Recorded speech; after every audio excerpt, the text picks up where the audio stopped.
Los años 50. Europa todavía huele a ceniza y polvo. Pero sobre el rugido de un motor diminuto comienza a levantarse un futuro distinto. Sobre dos ruedas, los escombros se transforman en símbolos de esperanza. En esta historia recorreremos 10 motocicletas que no solo marcaron una época, sino que ayudaron a transformar la chatarra de posguerra en artefactos de libertad. Te aviso, al final aparecerá una máquina tan salvaje que hasta sus propios dueños temblaban cada vez que apretaban el acelerador. El regreso alemán, disfrazado de apenas 250 centímetros cúbicos, la R25-3. Las restricciones eran brutales. Solo se autorizaban motores de hasta 250 centímetros cúbicos, como castigo a la industria germana. Pero contra todo pronóstico, BMW logró vender 47,000 ejemplares. Una cifra astronómica para una moto pequeña que terminó salvando a la empresa del colapso. Mientras tanto, desde el pequeño poblado de Neckarsulm, aparecía otra joya, la NSU Max, un prodigio silencioso con un sistema de válvulas tan ingenioso que jamás necesitaba regulación, desde una villa desconocida hasta convertirse en la fábrica de motocicletas más grande del mundo. Esa fue la hazaña de NSU. Aquellas máquinas no eran simples vehículos, eran la metáfora perfecta de un continente que aprendía de nuevo a soñar.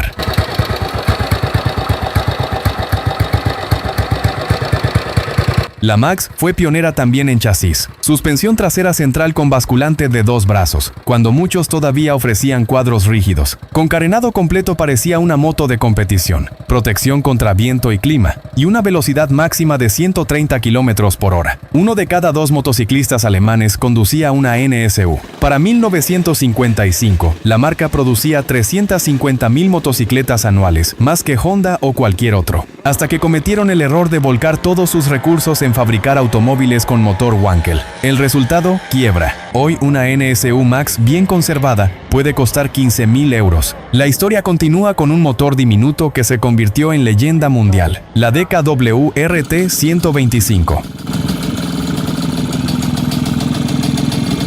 Este pequeño milagro de la ingeniería funcionaba con un sistema de 2 tiempos, lo que significa que cada giro completo del cigüeñal producía un ciclo de trabajo. A diferencia de los motores de 4 tiempos, aquí la potencia se sentía más directa, más salvaje y sobre todo más barata de fabricar. Tras la guerra, los aliados confiscaron los planos de este modelo como parte de las reparaciones industriales, y entonces ocurrió algo insólito. La misma moto comenzó a fabricarse bajo diferentes nombres en distintas partes del planeta. Harley Davidson la vendió como la Homer. Los británicos la disfrazaron de BSA Bantam, y en Japón apareció bajo el emblema de Yamaha con el modelo IA1. Sin saberlo, millones de personas estaban conduciendo un DKW con otro nombre estampado en el tanque. El secreto de la RT 125 era su simplicidad absoluta. Nada de válvulas complicadas, ni árboles de levas enrevesados. Solo un pistón, un cilindro y un cigüeñal, el tipo de máquina que cualquier herrero de pueblo podía reparar con un martillo, una lima y un poco de ingenio. Con apenas 8 caballos de fuerza y una velocidad máxima cercana a los 90 km por hora, no parecía gran cosa, pero su verdadero poder estaba en que consumía apenas 3 litros de gasolina cada 100 kilómetros. Era barata de construir, barata de mantener, barata de conducir. Una moto perfecta para los tiempos de reconstrucción. En muchos sentidos fue el iPhone de la década de los 50. Un objeto que democratizó la movilidad, que puso la libertad al alcance de cualquiera. Y aún más brillante, el tanque de combustible formaba parte del chasis, ligero, estable y ahorrador de espacio. Un truco que todavía se emplea en el diseño moderno de motocicletas. La RT 125 fue producida en Alemania Occidental hasta 1957, cuando la fábrica dejó de fabricar motos grandes. Aún así, quedó en la historia como la motocicleta más copiada del planeta. La mayoría de la gente la olvidó, pero su influencia sigue viva en cada scooter barato y en cada ciclomotor de arranque simple que vino después. Mientras tanto, en Italia, la elegancia se vestía de 2 ruedas. MV Agusta presentó la CSS 125, apodada por los fanáticos como platillo volante, debido a su tanque abultado que recordaba a una nave espacial. Pero no era solo una cuestión estética. Aquel depósito permitía bajar el centro de gravedad y aumentar la capacidad de combustible. Un detalle ingenioso disfrazado de diseño futurista. El motor de la CSS ofrecía 14 caballos de fuerza a 8,500 revoluciones por minuto, suficiente para alcanzar los 140 km por hora. Y no sonaba como una moto pequeña, sonaba como una máquina de carreras. MV Agusta no producía utilitarios, producía objetos de deseo. Cada CSS se ensamblaba a mano, igual que un Ferrari sobre dos ruedas. El motor era un prodigio técnico, un solo cilindro con árbol de levas en cabeza, lubricación por cárter seco y un carburador enorme, casi del tamaño de una taza de sopa. El chasis derivaba directamente de la competición, con horquilla telescópica delantera y un basculante trasero con amortiguadores ajustables. Y lo más memorable era la pintura. Cada unidad recibía un acabado en rojo metálico con filetes dorados pintados a mano. 3 capas de pintura, pulidas manualmente hasta lograr un brillo de espejo. En una época donde la mayoría de las motocicletas eran negras o grises, esta parecía un objeto de lujo. Costaba 280,000 liras, una fortuna para un joven italiano promedio. Pero quien poseía una CSS era alguien que no necesitaba presentarse. Solo se construyeron unas 700, siempre en pequeños lotes de 50 unidades. Hoy, si aparece una en subasta, puede alcanzar los 80,000 euros. No era un simple medio de transporte, era un platillo volante disfrazado de motocicleta. En Alemania, otro fabricante quiso desafiar a los italianos en su propio terreno: los scooters. Así nació la Zündapp Bella, un intento germano por fabricar el scooter más lujoso jamás visto. Y vaya que lo lograron. La Bella no era un simple ciclomotor urbano. Estaba diseñada como un coche de lujo en versión reducida. Contaba con defensas cromadas, pintura bicolor, neumáticos de banda blanca y un tablero de instrumentos que parecía robado de un automóvil. Mientras otras marcas ofrecían un velocímetro sencillo, la Bella presumía tacómetro, indicador de combustible y luces de advertencia. Su motor de 200 centímetros cúbicos funcionaba con refrigeración forzada por ventilador, lo que evitaba los problemas de recalentamiento típicos de los motores pequeños. No había radiadores que goteasen ni aletas que se saturasen de calor. El ventilador mantenía la temperatura perfecta incluso en atascos de tráfico.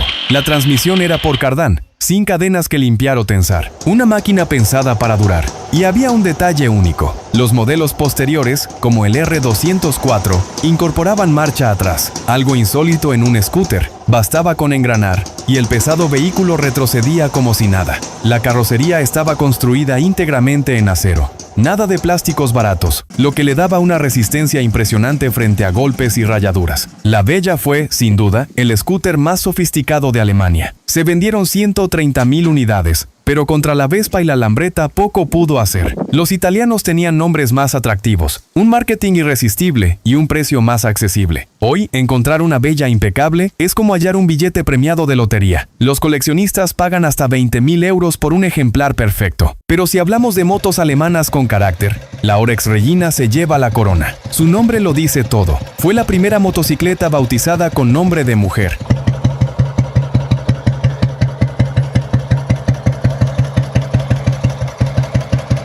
En lugar de números o siglas. Y vaya que se ganó la fama. Era una monocilíndrica de 350 centímetros cúbicos con árbol de levas en cabeza. En teoría, 19 caballos no parecían peligrosos, pero la Regina alcanzaba los 135 kilómetros por hora, demasiado para la mayoría de los conductores de la época. Tanto que rápidamente comenzó a ser conocida como la máquina de la muerte. El apodo no era por fallas técnicas, al contrario, era por excelencia. El motor provenía directamente de la competición, con lubricación por cárter seco, levas deportivas y carburador de carreras. Eso significaba una aceleración brutal, de 0 a 100 en apenas 8 segundos, más rápido que la mayoría de automóviles de entonces. Si la Orex Regina era temida, la Victoria Bergmeister fue simplemente incomprendida. Imagina esto. Una marca de Nuremberg decide que, en plena década de los 50, lo correcto es fabricar una motocicleta con un motor en V de 350 centímetros cúbicos, transmisión por cardán y un nivel de refinamiento digno de un reloj suizo. El resultado fue la Bergmeister, una moto tan avanzada técnicamente que terminó siendo un desastre comercial. El motor era una obra de ingeniería obsesiva, 2 cilindros en V, un cigüeñal dividido, doble encendido. Cada parte parecía sobrediseñada. Mientras las demás marcas se esforzaban por producir motos baratas y simples, Victoria estaba entregando un juguete de laboratorio. La transmisión por cardán significaba 0 mantenimiento, nada de cadenas flojas, nada de correas gastadas, solo engranajes cónicos funcionando con la precisión de una caja fuerte. Pero la perfección tenía un precio. Cada pieza era costosa, cada tornillo estaba sobredimensionado, cada detalle sumaba un costo final que el público no estaba dispuesto a pagar. Los ingenieros de Victoria habían creado un prodigio, pero el mercado quería simplicidad y precio bajo. El resultado fue demoledor, apenas 1,000 unidades vendidas. La prensa especializada se deshizo en elogios, describiéndola como una moto de ciencia ficción, sobre todo cuando llevaba el carenado completo opcional. Aquel escudo aerodinámico parecía sacado de una nave espacial, pero la estética resultaba demasiado rara para los clientes comunes. Nadie quería pagar tanto por algo que parecía un experimento futurista. Hoy, cada Bergmeister superviviente es una pieza de museo, símbolo de cómo la perfección a veces puede ser el peor enemigo del éxito.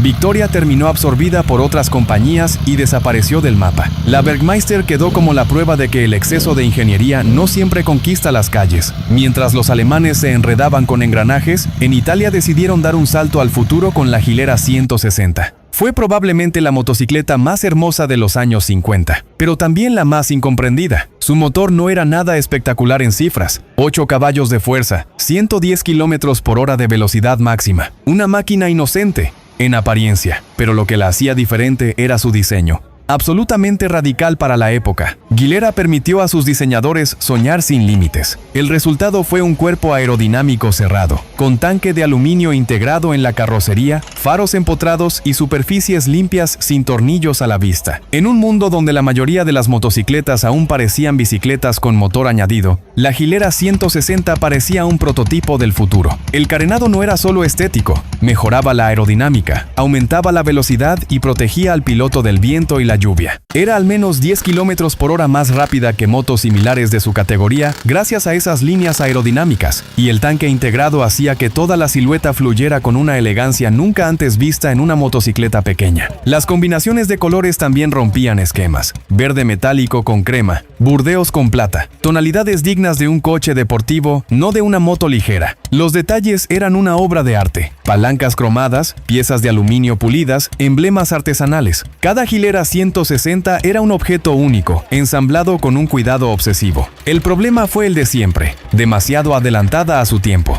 Los compradores de los 50 no buscaban un cohete del futuro, sino motos clásicas, familiares, reconocibles. Apenas 5,000 unidades se vendieron. Hoy, en cambio, una Gilera 160 bien conservada puede alcanzar los 50,000 euros en subastas. Era demasiado bella para su época, tan fuera de lugar que el mundo tardó 20 años en comprenderla. Una motocicleta que no pertenecía a los 50, sino a las décadas siguientes. Adler, desde Frankfurt, era una marca más conocida por sus bicicletas y pequeños automóviles.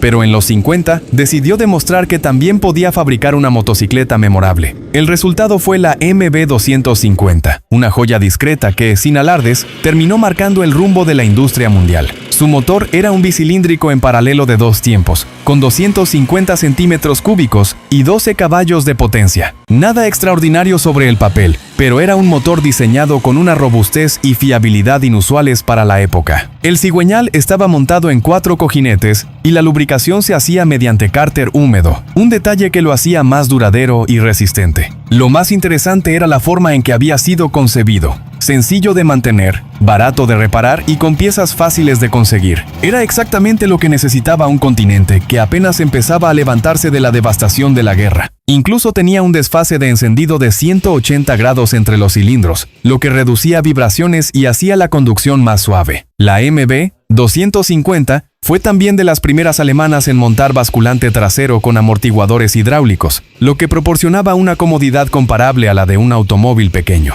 No era una moto espectacular en cifras, pero sí en equilibrio y fiabilidad. Y aquí viene lo irónico. Yamaha, que apenas estaba dando sus primeros pasos en Japón, envió ingenieros a Frankfurt para estudiar a fondo esta motocicleta. Se llevaron apuntes de cada tornillo, de cada pieza, de cada proporción. Poco después, lanzaron la Yamaha Ya-1, una copia descarada que se convirtió en la base de todo el futuro imperio de la marca nipona.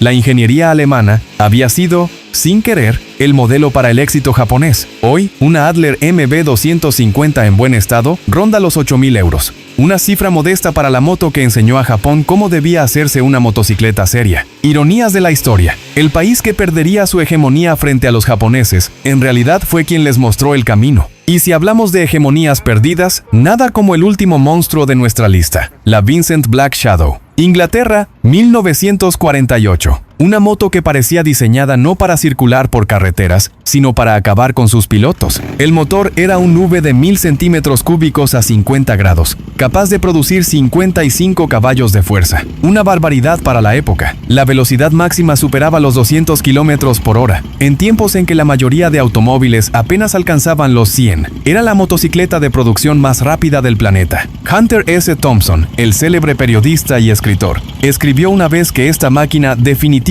te matará. No era exageración. La Black Shadow era tan potente y tan ligera que cualquier error podía costar la vida. El secreto de su diseño estaba en que el motor era parte estructural del chasis. Nada de tubos pesados alrededor. El propulsor mismo soportaba la moto. Una idea revolucionaria, que hacía el conjunto más liviano pero también extremadamente complejo de fabricar.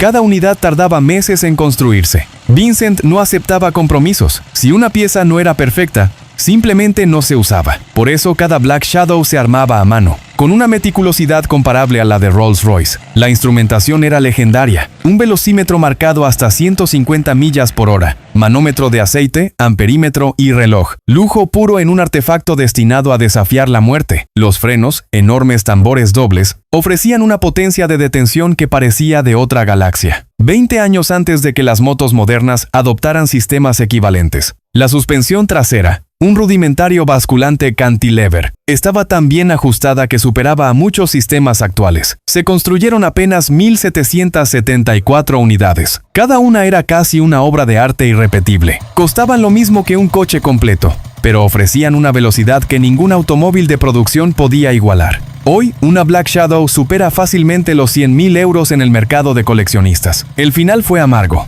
Vincent no pudo sostener los costos de producción y se declaró en bancarrota en 1955. Demasiado cara, demasiado complicada, demasiado perfecta para sobrevivir. La Black Shadow quedó como la superbike definitiva de su tiempo, pero también como un recordatorio de que a veces lo sublime no pertenece a este mundo. Pero bueno, mi amigo adicto al Viagra, ya vimos 10 motocicletas, 10 capítulos de una Europa que aprendía a levantarse de entre ruinas. Algunas demasiado pequeñas, otras demasiado adelantadas, muchas condenadas por la perfección o la arrogancia de sus ingenieros. Pero todas, absolutamente todas, fueron símbolos de un tiempo en que la reconstrucción no se medía solo en ladrillos y acero, sino también en sueños sobre 2 ruedas. La pregunta final es inevitable. De todas estas motocicletas olvidadas, ¿cuál elegirías tú para volver a sentir lo que era cabalgar los sueños de una Europa que todavía sangraba, pero que nunca dejó de creer en la velocidad como una forma de libertad?